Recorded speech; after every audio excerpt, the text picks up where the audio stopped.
শুধুমাত্র হাওয়ায় কথা বললে হবে না। আলী সাহেব যে অভিযোগটা করলেন ভয়ঙ্কর অভিযোগ। উনি বলেছেন শিশির, আমাদের কথা বাদ দিন, আমাদের এখন সংগঠন নেই ইত্যাদি। ওনার হাতে স্বরাষ্ট্রমন্ত্রী থেকে প্রধানমন্ত্রী থেকে ক্যাবিনেট আছে, সাংবিধানিক সব রকম শক্তি আছে, সংগঠন আছে। শিশির বাজোরিয়া আমার অত্যন্ত পরিচিত এবং অত্যন্ত সুচারু নেতা, খুব ডকুমেন্টেড, এবং বামফ্রন্টের সময় থেকে উনি আগে বামফ্রন্টই করতেন। উনি নির্বাচন কমিশনটা বোঝেন।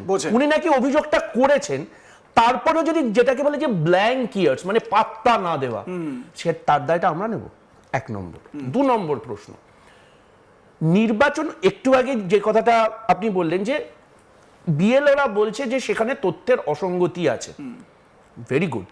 তথ্যের যে অসঙ্গতি আছে তার জন্য ফর্ম 7 করে আপনি আপডেট বা ডিলিট করতে পারেন। ধরে নিন অসঙ্গতি আছে, যদি প্রুভড হয় ভালো কথা।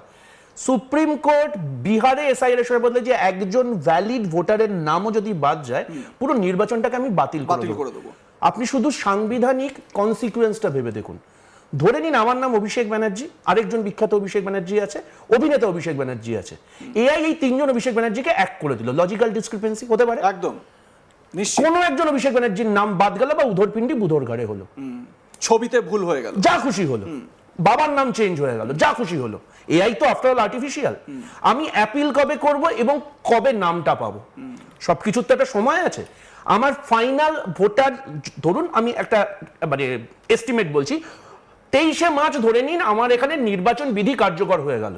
তারপর আমি অ্যাপিল করলে ঘন্টা লাভ হবে। নাম্বার 1, নির্বাচনটা বুঝতে হবে আমার এখানে 5 থেকে 7 দফায় ভোট হয়। তখন যে আপনার ভোটার লিস্টটা ফ্রিজ হয়ে যায়, সেটা ফাইনাল হয়ে যায়, সেটা বাইবেল, সেটা নিয়ে আলোচনা করে কোনো লাভ নেই। কিন্তু সেখানে যদি ডিসক্রিপেন্সি বা ভুল আসে, চ্যালেঞ্জ করলে তাহলে কে দাঁড়াবে? তাহলে ভাবার আগে, মানে ভাবিয়া করিও কাজ, করিয়া ভাবিও না। নাম্বার 2, যে কথাটা আপনি বললেন সেটিং, নির্বাচন কমিশন স্বশাসিত সংস্থা, ইনি কোনো, আমি এইভাবে একজন ল অ্যাবাইডিং সিটিজেন হিসেবে আমি তাকে একই জায়গায় রাখবো না। আপনি বুকে হাত দিয়ে বলুন তো, গত 14 বছরে প্রেস কনফারেন্স থেকে শুরু করে পাড়ার মোড়ের সভা থেকে জনসভাতে যে যে অভিযোগগুলো বিজেপি করেছে, লোকসভায় গিয়ে সেই অভিযোগগুলো কেন করেনি? এখানে এখনো অ্যাজ উই স্পিক এখান থেকে 12 জন সাংসদ আছে। আমার এখানে যে মন্ত্রীরা আছে, ক্যাবিনেটের হেড কে? ক্যাবিনেটের হেড প্রধানমন্ত্রী।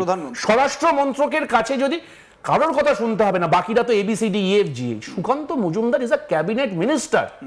সুকান্ত মজুমদার যে অভিযোগগুলো রাস্তায় দাঁড়িয়ে করেন, সেই অভিযোগগুলো কি অমিত শাহকে করেন না? বা সেই অভিযোগগুলো করার পর কি অমিত শাহ ওনাকে পাত্তা দেন না? যদি না দেন, তাহলে তো আমি সেই পাত্তার দায়িত্ব নিতে পারবো না। তাহলে এই যে সেটিং এর কথা, মানে আপনি একটা জিনিস বুকে হাত দিবেন, কংগ্রেসই দীর্ঘ সময়ের রাজনীতি আপনারা দেখেন, এখান থেকে 6 জন 8 জন করে সাংসদ যেত। এখানে তার একটা প্রণব মুখার্জি থাকতো, একটা প্রিয়রঞ্জন দাসমুন্সী থাকতো, একটা গনি খান থাকতো, একটা অধীর চৌধুরী থাকতো। একটা পূর্ণমন্ত্রী গত 10 বছর দিতে পারলো না, থার্ড টার্ম 15 বছরে। কাকে পেয়েছেন আপনি? তার মানে কি বাঙালি বিজেপির জনপ্রতিনিধিদের কেন্দ্রীয় নেতৃত্ব গুরুত্বপূর্ণ বা যোগ্যতা সম্পন্ন মনে করে না? এই অ্যাসেসমেন্টগুলো আপনার অ্যাপ্রেজাল আপনার এডিটোরিয়াল বোর্ড করে, বিজেপির অ্যাপ্রেজালকে হেডকোয়ার্টারকে করতে হবে। সেটা আমি কি করে বলবো যে সুকান্ত মজুমদার মন্ত্রী মানে পূর্ণমন্ত্রী হওয়ার যোগ্য নয়, বা সৌমিত্র খা যে 3 বারের সাংসদ, সে একটা আধা মন্ত্রী হওয়ার যোগ্য নয়? এই অ্যাসেসমেন্টগুলোর দায়িত্ব তো আমি নিতে পারবো না। এবার যখন বাংলার বিজেপি কামী মানুষেরা বাংলার জনপ্রতিনিধি হিসেবে বাঙালিকে চয়ন করছে, তাকে সেই গুরুত্বটা দিতে হবে। একেবারে ঠিক। এই গুরুত্ব দেওয়ার যে জায়গাটা, যেটা আমি আলী সাহেবের কাছে এই প্রশ্নে আসবো আপনার কাছে, সেটা হচ্ছে যে আপনারা অভিযোগ তো করছেন, আপনারা নির্বাচন কমিশনে অভিযোগ করছেন, আপনারা স্বরাষ্ট্রমন্ত্রী অমিত শাহ আসার কথা রয়েছে, নিশ্চিতভাবে তার কাছে অভিযোগ করবেন রাজ্যের আইন শৃঙ্খলা পরিস্থিতি, মমতা বন্দ্যোপাধ্যায়ের অ্যাডমিনিস্ট্রেশন ইত্যাদি ইত্যাদি নিয়ে। সেই অভিযোগগুলো কি সেই রকম ভাবে গুরুত্ব দেওয়া হচ্ছে? মানে বাংলার নেতারা, এটা শুধুমাত্র বিজেপি নয়, বিজেপির মানে বঙ্গ নেতৃত্ব, তারা রিপ্রেজেন্ট করছে কাকে? আমাদের এই বাংলার জনসাধারণের যে কষ্ট দুঃখ, সেই বিষয়গুলোকে তারা তুলে ধরার চেষ্টা করছেন। তারা যে অভিযোগগুলো করছেন, মানে আপনারা যে অভিযোগগুলো করছেন, সেই অভিযোগগুলো কি ঠিকঠাকভাবে অ্যাড্রেস করা হচ্ছে? অমিত শাহ কি সেই বিষয়গুলোকে অ্যাড্রেস করছেন ঠিকঠাকভাবে? আলী সাহেব, আপনার কাছে এই প্রশ্নটা রইল।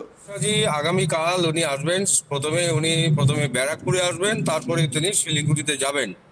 অভিযোগের বিষয় নেই এখানটায়। প্রথম যে বিষয় সেটা হচ্ছে আপনি সেটিং তথ্য বললেন না, মমতা দিল্লিতে গিয়ে সেটিং করে না, আসে। আমরা setting বলছি কার না, সঙ্গে এই করে আসে সেটিং জানি তত্ত্বের না। জল্পনাটা উঠেই তবে, আসছে। সেটিং তিনি করেন হচ্ছে অখিলেশ যাদবের সঙ্গে, সেটিং তিনি করে আসেন তিনি কংগ্রেসের সঙ্গে, ইন্ডি জোটের সঙ্গে তিনি সেটিং ফেটিং করে আসেন। ভারতীয় জনতা পার্টির সঙ্গে কোনো তার সেটিং এর কোনো বিষয় নেই। একটা প্রশ্ন আমরা করতে সেটা পারি? আমি ঠিক বারবার আমরা একদমই দেখেছি। একদম আমরা আমি একটা প্রশ্ন তৃণমূলের আলী সঙ্গে সাহেবকে একটু শুনুন মনে দাদা, করিয়ে দিই। আমরা সিঙ্গুরের তৃণমূলের প্রধানমন্ত্রী সঙ্গে- নরেন্দ্র মোদীর সভায় টাটা গোষ্ঠীর কারখানা, মানে আপনাদের রাজ্যের নেতারাই, শ্রমিক ভট্টাচার্য, শুভেন্দু বাবুরাই তুলেছিলেন যে টাটাকে ফিরিয়ে আনতে হবে, এই একটা লাইন সেট করে দিয়েছিলেন। প্রধানমন্ত্রী সেই সংক্রান্ত কোনো কথাই বললেন না, উপর দিয়ে একটা বক্তব্য রেখে চলে গেলেন। প্রধানমন্ত্রী বলতে পারবেন আর না। একটা বিষয় সিঙ্গুরে এসেছেন, আরো একটা এটাই বিষয়। সবথেকে বড় বার্তা। হ্যাঁ। প্রধানমন্ত্রী সিঙ্গুরে এসে বার্তা দিয়েছেন সিঙ্গুরকে আগামী দিনে পশ্চিমবঙ্গের শিল্পাঞ্চলে আমরা পরিণত করব। পশ্চিমবঙ্গের শিল্পাঞ্চল, আপনার যেমন একটা টাইমে হুগলির নদীর দুধারে শিল্পাঞ্চল ছিল পশ্চিমবঙ্গের, সেগুলো তো লাটে উঠে গেছে। এবার আমরা বিজেপি সরকার আমরা চাই পশ্চিমবঙ্গের সিঙ্গুরকে আমরা শিল্পাঞ্চলে আমরা স্থাপন করতে চাই। তাহলে সেই বার্তাটা তো দিতে হবে। সেই বার্তাটা তো প্রধানমন্ত্রী বলেছেন যে আইন শৃঙ্খলা পরিবর্তন না হলে শিল্প আসবে না, মানে আমার সরকার বা বিজেপির সরকার এটা করবে, সেই রকম একটা একেবারে প্রত্যক্ষ বার্তা তো থাকতে হবে আলী সাহেব। মন্ত্রী হয়েছেন, মন্ত্রী থাকাকালীন তিনি যা কাজ করেছেন বাংলার জন্য, কোন রাষ্ট্রমন্ত্রী, কোন পুরনো মন্ত্রী বিগত দিনে কংগ্রেস বলুন তৃণমূল বলুন কেউ এত করতে পারেনি।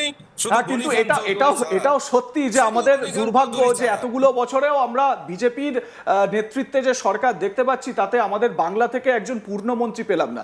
অভিষেক বাবু, আপনার নিশ্চিতভাবে কিছু বলার হ্যাঁ, রয়েছে। আমার জাস্ট একটা প্রশ্ন, মানে আলী সাহেব হয়তো বর্ষিয়ান মানুষ, জাস্ট একটা প্রশ্ন, যা কোন রাষ্ট্রমন্ত্রীর কথা বললেন আমি জানি না, এত কাজ করেছে উনি নিশ্চয়ই জানেন। রাষ্ট্রমন্ত্রীর কোনো ফাইলে অথরাইজ করার ক্ষমতা নেই পূর্ণমন্ত্রী না বললে। এক, দুই, বাজেটারি এক্সপেন্ডিচার থাকে আর নন বাজেটারি এক্সপেন্ডিচার থাকে। এবার বাজেটারি এক্সপেন্ডিচারটা কোনো পূর্ণমন্ত্রী বা রাষ্ট্রমন্ত্রী ঠিক করে, বাজেটারি বোর্ড ঠিক করে। এটা আজকে আলোচ্য বিষয় নয় যদিও। আচ্ছা, উনি একটু আগে বললেন কংগ্রেসের সঙ্গে অখিলেশের সঙ্গে সেটিং করে। আমার খুব একটা ছোট্ট বিনীত প্রশ্ন আছে। দুজন ইনকামবেন্ট মুখ্যমন্ত্রী, অরবিন্দ কেজরিওয়াল, হেমন্ত সোরেন, ইন্ডিয়া জোটেরই মুখ্যমন্ত্রী, এখন অবশ্য আপনি, তাদের গ্রেফতার হয় যে কোনো অভিযোগে। মমতা বন্দ্যোপাধ্যায় সম্বন্ধে যা যা অভিযোগ আছে, আমাদেরও যা অভিযোগ আছে, আলী সাহেবদেরও অভিযোগ আছে, সেই অভিযোগ কি মিথ্যে অভিযোগ? আমাদের সেই অভিযোগের সারবত্তা প্রমাণ করার সাংবিধানিক ক্ষমতা নেই, ওনাদের সাংবিধানিক ক্ষমতা আছে নিশ্চিত। তাহলে যে সিবিআই চিদম্বরমের পাঁচিল টপকে চিদম্বরমকে গ্রেফতার করতে পারে, একদম সেই সিবিআই এর কি স্লিপ ডিস্ক হয় নাকি হাঁটুতে অপারেশন হয়? যে তারা কালীঘাটের তো যে বাড়িটাতে মমতা বন্দ্যোপাধ্যায় বা অভিষেক বন্দ্যোপাধ্যায়, আমি ধরলাম মমতা বন্দ্যোপাধ্যায় যেহেতু মানে সিএম, ওনার একটা সাংবিধানিক রক্ষা কবচ আছে, অভিষেক বন্দ্যোপাধ্যায়ের ওটা নেই। সেটাকে ক্রস করতে কি সমস্যা হয়? এবং এই প্রশ্ন যখন অমিত শাহকে করা হয়, তিনি কিন্তু বলেন যে কেন্দ্রীয় এজেন্সি যেরকম ভাবে কাজ করছে করে যাবে। দেখুন, এই কথাটা বললে ঘোড়ায় হাসবে, এটা উনিও জানেন এবং উনি নিজে যে কথাটা বারবার বলেছেন, ওনাকে যখন আমাদের সরকারের সময় ওনাকে তারিপার করা হয়েছিল, উনি যে অভিযোগ করতেন উনি সেখানে আছেন আজ অব্দি। অমিত শাহ আয়নার সামনে দাঁড়িয়ে এই কথাটা বললে আয়নাও হেসে ফেলবে।